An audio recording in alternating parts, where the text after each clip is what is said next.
السلام عليكم ورحمة الله تعالى وبركاته. أخواني أخواتي، كيف حالكم؟ عساكم بخير.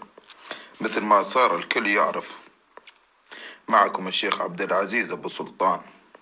أعرف تأخرت عليكم بنشر فيديوهات جديدة، واعذروني على التقصير، لكن السبب ضغط العمل وكثرة الأخوة اللي قاعد أنزل لهم على موضوع تنزيل الأموال.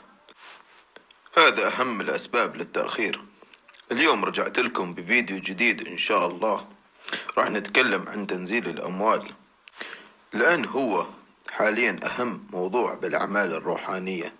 طبعا عمل تنزيل الأموال قديم كثير، ولكن حاليا يوجد العديد من المدعين علم تنزيل الأموال، لذلك أنا مضطر أني أطلع وأنشر فيديوهات أوعيكم أخواني أخواتي على موضوع تنزيل الأموال.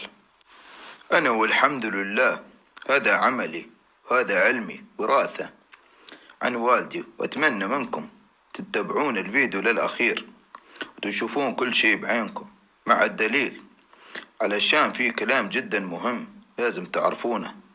وبالنسبة للتنزيل يا أخواني يا ناسي، التنزيل حقيقي 100% موجود، لكن بعض الأشخاص التنزيل عليهم ما يصير لعدة أسباب سبق وذكرناهم في فيديوهات قديمة.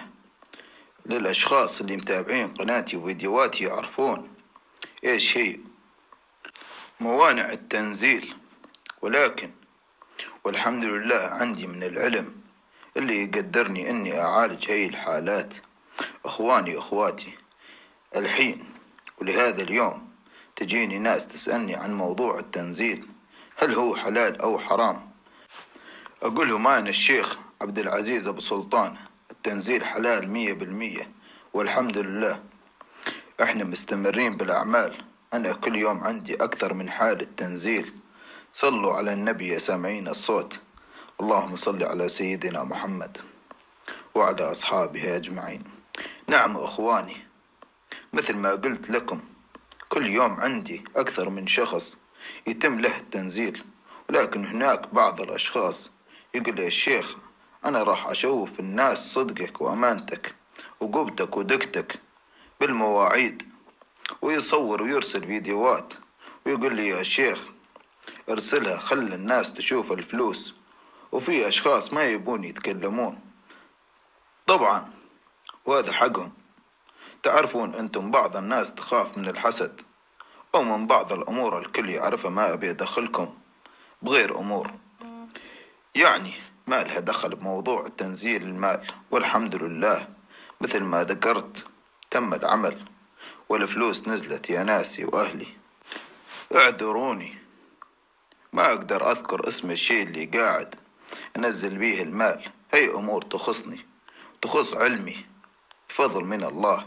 اللي يحب ينزل عندي فلوس أو يستشير رقمي موجود بالصورة، ويوجد رابط مباشر للواتساب موجود في الوصف، وصف اليوتيوب. وآخر شيء أترككم بحفظ الله ورعايته، والسلام عليكم ورحمة الله وبركاته. أخواني، كان معكم الشيخ عبد العزيز أبو سلطان. السلام عليكم يا شيخ أبو سلطان، الله يعطيك الألف عافية إن شاء الله.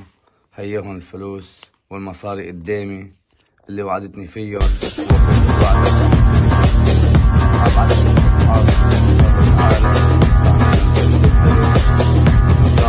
مش راح أنساك بالنصيب اللي وعدتك فيه إن شاء الله. بأقرب وقت إن شاء الله حابعت لك الفلوس اللي تكلمنا عنها أنا وياك والنسبة تاعيتك، وما حأنساك يا شيخ. ليك هيهم المصاري قدامي، وبشكر الله وبشكرك يا شيخ على تعبك. الله يعطيك الف عافية وما حننساك.